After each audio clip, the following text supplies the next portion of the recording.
Buenas tardes, Día Político por TSI. ¿Cómo está, abogado Luis? Licenciado, muy buenas tardes. ¿Todo bien, verdad? Un placer. Todo bien, esperando que Motagua gane hoy.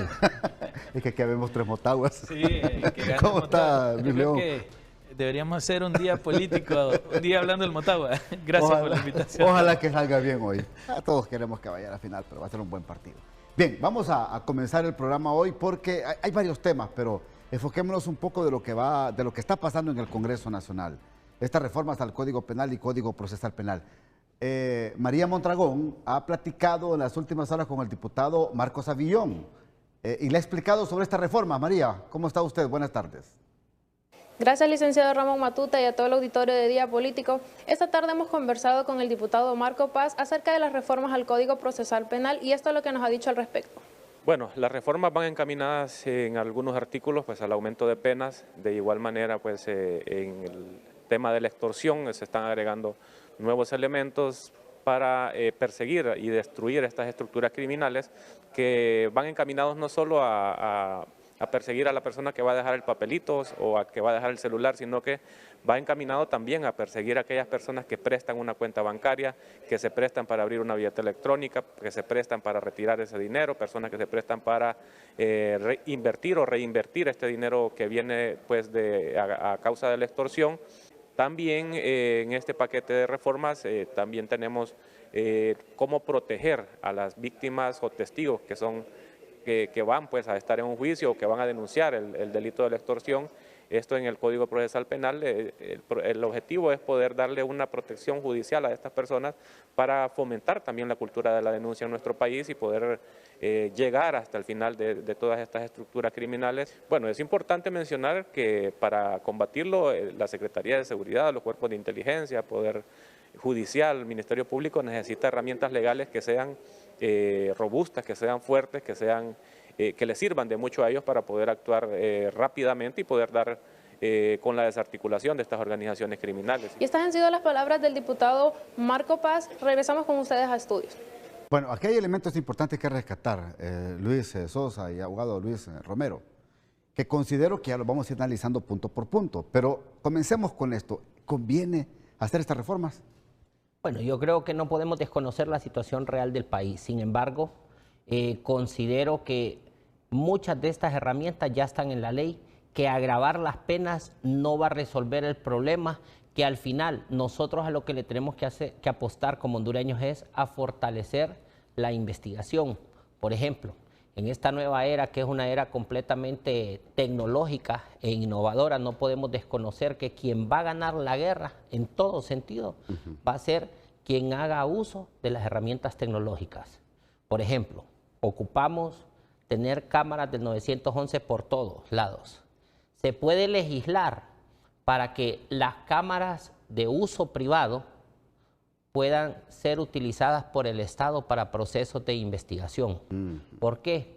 Porque así como se está dejando el tipo penal, y hablemos del caso del delito de extorsión puntualmente, se está dejando demasiado abierto, licenciado.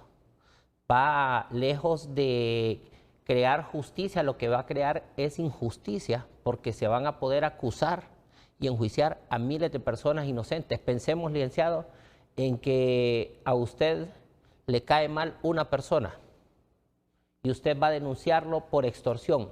Con el solo hecho que usted lo denuncie y le tomen su declaración y se sigan los procedimientos sin ningún tipo de corroboración, esa persona va a ir presa. Y en lo que vamos a caer es en una injusticia y una anarquía. Luis León, ¿conviene esto en estos momentos en el país? Yo he sido, a veces me va mal por ser un crítico permanente, pero yo he sido un crítico en cuanto al marco normativo del país. Honduras es un país de los que tiene más leyes en América Latina. Tenemos más de 8,000 leyes, Ramón. Y el problema, Luis y Ramón, no es la ley per se, es la aplicabilidad de la ley. Usted puede tener leyes para todo, usted se sorprendería hasta para lo que hay leyes en Honduras. Pero, ¿qué se aplica? ¿Qué realmente está reglamentado? Yo sí creo que hay que ser severos en ciertas penalizaciones y comparto con el abogado Romero el hecho de que es importante tener un marco normativo que pueda ser sólido. Pero yo sí creo que de nada nos sirve tener una ley, vaya, pongámoslo desde la perspectiva sarcástica, 4.000 años de cárcel a un extorsionador, pero si no lo detiene nunca y no lo procesa nunca, los 4.000 años no nos sirven. Es decir, usted necesita todo un ecosistema investigativo y de judicialización que funcione. Y hablamos de una Policía Nacional presente en el día a día del pueblo hondureño.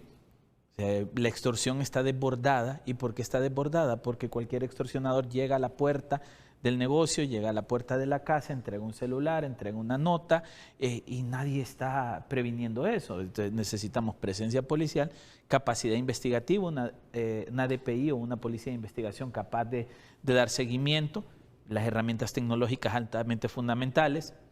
Necesitamos un ministerio público con presencia nacional, con fiscales que entiendan la temática y que puedan empujar los procesos judiciales. Necesitamos fortalecer la denuncia, Luis. De nada nos sirve tener una ley si la gente no denuncia la extorsión por temor. Por temor. Mucha gente, y esto es histórico, Ramón, ¿cuánta gente dice yo no voy a denunciar porque cuando salgo de la posta, los mismos policías le dijeron al extorsionador? Hay que crear todo un ecosistema que yo lo he dicho, no solamente con la ley se logra. Y aquí tenemos los conceptos totalmente errados al creer que entre más leyes producimos, somos un país más sólido. Ahora, pero me interesa conocer el punto de vista de ustedes. Aplicar la figura del colaborador eficaz para luchar contra el delito de extorsión. Ahí va en estas reformas. Sí. Ahí va en estas reformas, abogado. Licenciado, es que la figura del colaborador eficaz ya existe. O sea, lo único que se ocupa es la aplicabilidad, como decía Luis León. Debemos entender claro algo, licenciado. Particularmente aquí se asocia la extorsión a las maras, porque históricamente así es como se venía desenvolviendo este tipo penal. Sin embargo, en la actualidad esto ha mutado. Los mareros, y se lo digo porque yo litigo a diario en los tribunales y me doy cuenta, yo casi no llevo delitos de extorsión, pero los pocos delitos que he llevado, le pongo el ejemplo. Un abogado que le fue a cobrar a su cliente, y tuvimos la audiencia el 31 de diciembre en jurisdicción nacional, le fue a cobrar a su cliente de que le iban a quitar las cosas y lo iban a embargar y todo eso. Vino el cliente, se fue a la DPI, puso la denuncia, como le dieron la protección de testigos, le asignaron un número, judicializaron, el abogado estaba preso. ¿Sabe por qué salió este abogado? Porque gracias a Dios, y con modestia, tuvo una buena defensa y nosotros presentamos todos los chats, presentamos todos los vaciados y acreditamos que era un abogado. Otro caso de extorsión, que este es más actual, ¿verdad? Los miembros de las maras ya no exponen a su gente, ahora obligan a los ciudadanos comunes y corrientes a que vayan a traer la extorsión, a que reciban el dinero y los coaccionan, los investigan más que la policía. Les averiguan la casa, les averiguan el número de teléfono, dónde estudian los hijos, los nombres de los hijos, qué vehículos andan y le dicen, si vos no haces esto, te matamos a vos y a tu familia. El día en que un funcionario público le pida a un ciudadano dinero, este ya no va a cometer el delito de cohecho, un delito de corrupción. Va a encajar perfectamente en el delito de extorsión y se va a acordar de mí, que cuando venga un fiscal del caso, del Ministerio Público, y diga, miren, pero aquí no se configura el cohecho, pero también se configura la extorsión. Y el cohecho tiene, o el abuso de autoridad, la violación a los deberes, los delitos de corrupción en Honduras tienen penas mínimas, por eso es que ese código penal ha sido altamente señalable. Y diga el fiscal, frente a mandarlo a la casa y meterlo preso, yo me voy a ir por meterlo preso. Y empiece a acusarlo por extorsión. Le aseguro que ese día las cosas se van a empezar a manejar en términos científicos. Entonces la institución hay que mejorarla, su técnica, su procedimiento, su personal administrativo, su personal técnico, su personal de campo. Eso es lo que también usted analiza, Luis. Sí, es que digamos, las leyes pueden tener penas obscenamente grandes, pero si nunca vamos a detener al extorsionador, nunca le vamos a aplicar la pena. Si no vamos a investigar las causas y las bases de la extorsión, nunca vamos a poder reducirlas si estamos hablando de extorsión tal cual, porque en estas reformas los delitos relacionados a la administración pública no se están tocando, no se están haciendo reformas en esa área. Este Código Penal se aprobó en 2020 en cuarentena y se le llamó el Código de la Impunidad, que en aquel momento la oposición dirigida por Libre derogó legalmente porque fueron mayoría. y el Código Penal quedó funcionando. Y aquí el tema es que los delitos que realmente deben ser considerados desde la clase política no son considerados, están considerando extorsión y otros casos, que es correcto, pero tampoco se está estudiando el fenómeno de la extorsión. No toda extorsión es que llega una carta o te dejan un teléfono barato para llamarte. Hay muchos barrios y colonias en todo el país que la seguridad se la pagan a las maras y pandillas. Y que la gente, para poder entrar a su colonia y poder entrar a su casa, tiene que pagarle mensualmente al crimen organizado acentuado en su colonia. Entonces, si estamos viendo extorsión solo como te voy a ir a quitar el dinero a cambio de tu vida, pero también todo el mecanismo de seguridad que está dando las organizaciones criminales, en sustitución de la policía, este es un fenómeno grande. Entonces, la gran falencia es la persecución del delito. Claro, porque no tenemos... Esa es la gran falencia. A ver, existen dos mecanismos. Ajá. Uno es coerción del delito, que es lo que trabaja mi querido amigo Luis Romero. Ir y judicializar y señalar o ser señalado en el proceso judicial, pero la otra es la prevención, y la prevención se da con mecanismos de estrategia, control y seguimiento que no existe. Entonces, usted puede tener la mejor ley, pero si no tiene una policía capaz de investigar, un ministerio público capaz de judicializar y un sistema judicial que aplique la ley, que esa es otra cosa, tener la ley por sí sola y no se aplica como debe aplicarse también es una falencia. Me tengo que ir a la pausa para que me reaccione, abogado. Listo, Romero, ya volvemos. Otro delito que también se está incluyendo acá en estas reformas al Código Penal y Código Procesal Penal, el terrorismo.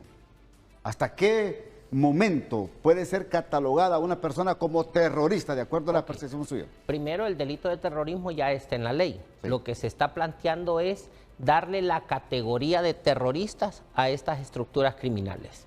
Esto, licenciado, ¿en qué va a venir a ayudar al país? En nada. Si el delito de extorsión ya está tipificado en la ley, pensemos en lo siguiente. Aquí lo que se ocupa es investigar, es atacar la génesis. Como dice, en el momento en que nosotros dejemos de actuar de forma reactiva e ir tapando baches y empecemos a actuar, como decía Luis León, de forma preventiva y atacar a la génesis, en ese momento vamos a mejorar como país. Y le explico qué es atacar a la génesis. En los estados sólidos de derecho existen varias categorías de delito. Aquí en Honduras también. El problema es que aquí en Honduras el orden está invertido. Primero están los delitos de lesa humanidad, el terrorismo y todo ese tipo de delitos. Después de los delitos de lesa humanidad están los delitos contra la vida. Y después de los delitos, que esto es lo más importante y es por lo que están invertidos los órdenes aquí en Honduras, después de los delitos contra la vida están los delitos contra la corrupción. ¿Por qué? Porque el corrupto, el político corrupto, el funcionario corrupto nos roba la seguridad, la salud, la educación, el techo, la seguridad social y en general todas las reglas que generan buena convivencia, conocidos en la Constitución como derechos fundamentales. Entonces, acá en Honduras, si usted se fija, los delitos contra los políticos, contra los corruptos, contra los funcionarios, contra todos, tienen penas completamente absurdas. O sea, aquí paga más el que le roben el celular en la esquina a un ciudadano que el político que se robó 100 millones de lempiras. Y le benefician también con medidas cautelares. Así ese ladrón haya salido a robar para alimentar a sus hijos porque no tiene comida para mandarlos a la escuela por la razón que sea. Y con esto no quiero victimizar a este tipo de acciones ni justificarlos, ¿verdad? Pero es la realidad de nuestro país. Si nosotros queremos atacar el problema de raíz, tenemos con los delitos que tenemos que ser más duros, y esta es una lección para los diputados y un llamado de atención desde un ciudadano independiente, que también como Luis León muchas veces perdemos, ¿verdad?, por ser independientes y mantener nuestras posturas. Sin embargo, nos manejamos con dignidad en todas las esferas. Es decir, si se endurecen penas y castigos contra quienes cometen delitos de terrorismo, de extorsión y de cualquier índole de delincuencia criminal y crimen organizado, entonces también hay que reformar la ley penal en Honduras y procesal para castigar al corrupto. Es que ¿por qué hay delincuencia? Porque hay robo, policía, porque hay hurto. A ver, vámonos a la génesis de los problemas. Migdonia Ayesta explica esto genial. ¿Por qué hay robo, hurto? ¿Por qué hay muchos delitos? Por necesidad. Otro es porque ya les gusta, ya forman parte de una estructura, pero la generalidad es la necesidad. Y en los criterios de prevención de la violencia, yo he trabajado años esos temas, es cómo prevenimos que un muchacho se vuelva parte de una estructura criminal. Eduquémoslo, o sea, démosle educación, démosle salud, démosle condiciones de vida mínimas, démosle un trabajo. Si yo tengo trabajo no necesito fantasear en obtener recursos de otra manera, es decir... Salario digno. Sí, salario digno. Hay que cambiar la estructura social para que la delincuencia baje. ¿Por qué países como Noruega, Dinamarca, Islandia, Finlandia, Holanda no tienen grandes problemas de violencia? Porque en general los problemas sociales están atendidos.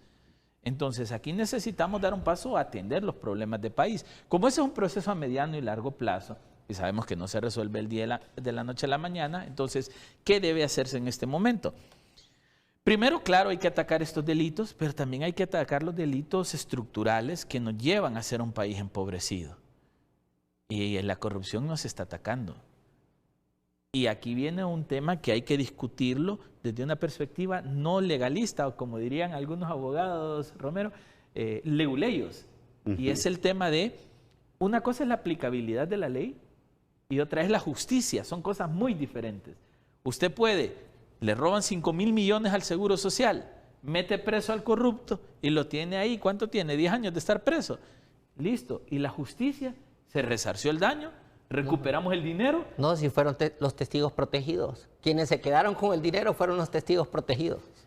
Pero ¿por qué es un éxito la aplicación de estos modelos, por ejemplo, en El Salvador? Ok, primero no es un éxito. Primero no es un éxito, eso es una falsa percepción. Oh, ¿cómo va a ser falsa Permítame, percepción, licenciado. abogado?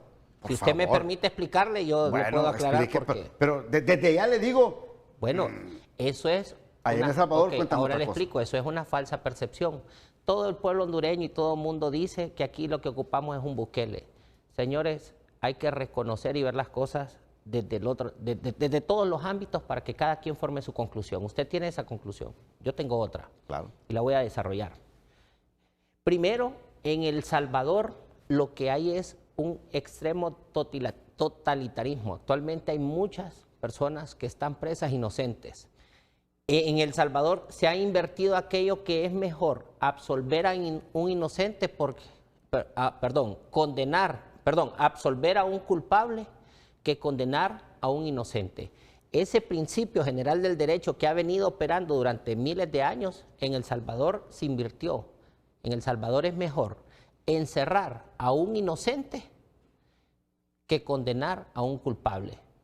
¿Por qué? Porque ellos dicen que al final se le tiene que dar seguridad al pueblo. En Honduras eso no es replicable por varias razones. Primero, Bukele, el presidente Bukele, abiertamente dijo que él no creía en los derechos humanos y renunciaba a ellos y los iba a desconocer para darle seguridad a su pueblo. En Honduras eso no ha pasado. Segundo, El Salvador está teniendo un proceso de reforma histórico desde su génesis. No solamente se está atacando el delito, se está fortaleciendo la tecnología, se está fortaleciendo la salud, se está fortaleciendo la educación, se le ha brindado seguridad al pueblo y eso no lo podemos desconocer, pero a costa de tener miles de personas inocentes presas. Pero le está apostando a varias cosas que no implican seguridad, sino educación, pero tiene un efecto directo uso de herramientas altamente efectivas. Aquí en Honduras no está pasando eso. Aquí únicamente se están centrando en la extorsión como único delito, cuando realmente en El Salvador, si usted se fija, dentro de su política de modernización del Estado, el presidente Bukele, lo primero que dijo, vamos a endurecer las penas contra los corruptos, y los tiene arrinconados. Aquí los políticos no han dicho vamos a endurecer las penas contra nosotros. Vamos a endurecer las penas en contra del pueblo, en contra de Juan Pérez. Pero contra ellos no. Por lo tanto, el modelo de El Salvador no es comparable. Aunado a ello, también se debe considerar que el presidente Bukele es un presidente que tiene una legitimidad bastante sobrada porque cuenta con el respaldo de más del 85% de su pueblo. Y en Honduras, el presidente actual casi no tiene legitimidad porque ganó con un margen mínimo. Entonces él sí puede hablar en nombre de su pueblo. Pues, un minuto lo doy, entonces dime la segunda pausa sobre este tema. No, yo creo que aquí es un tema de ver las causas estructurales de la violencia, ver y atender las necesidades que llevan a la violencia, pero hay un tema importante que creo que hay que abundar en él, y es el hecho de que cuando se habla de mejorar la seguridad en Honduras, siempre se habla de reformas legales, nunca se habla de fortalecimiento institucional, y esas reformas legales van en dos caminos. Uno, endurecer las penas, y dos, construir nuevas cárceles, aduciendo de que todos los hondureños van a llegar a una cárcel, entonces tenemos que tener cárceles.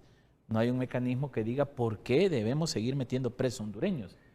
Trabajemos todo lo que evita de que el hondureño llegue a la cárcel. Entonces yo creo que hay una visión distorsionada de la lucha contra la criminalidad en el país que claramente, y apoyo al abogado Romero en esto, no tiene que ver nunca con la lucha contra la corrupción. Segunda pausa, ya regreso en el Día Político por TSI. Parte final del programa, por favor, conclusiones. Ok. Lo primero, licenciado, es que si queremos hacer patria se tienen que fortalecer los delitos contra la corrupción. Los más sancionables penalmente deberían de ser los políticos. Y solo así los políticos van a empezar a actuar, ¿verdad?, en pro de los intereses del país. Lo segundo es que el endurecimiento de las penas y la reducción de derechos fundamentales a lo único que nos va a llevar es a injusticia. Porque una ley que no va encaminada a generar gobernabilidad en un país, no es una ley justa, más allá en un país como el de nosotros, en donde el 95% de los procesos empiezan con una fuente humana que la institucionalidad misma la ha prostituido prácticamente por carencia de herramientas tecnológicas. Luis. Bueno, yo creo que hay que llamar a la clase política a entender de que es cierto, vivimos en un país de alta violencia, vivimos en un país inseguro, vivimos en un país donde el crimen organizado está haciendo sus anchas y no hay quien lo combata, y que se deben hacer esfuerzos. Yo no estoy en contra de endurecer las penas en los delitos.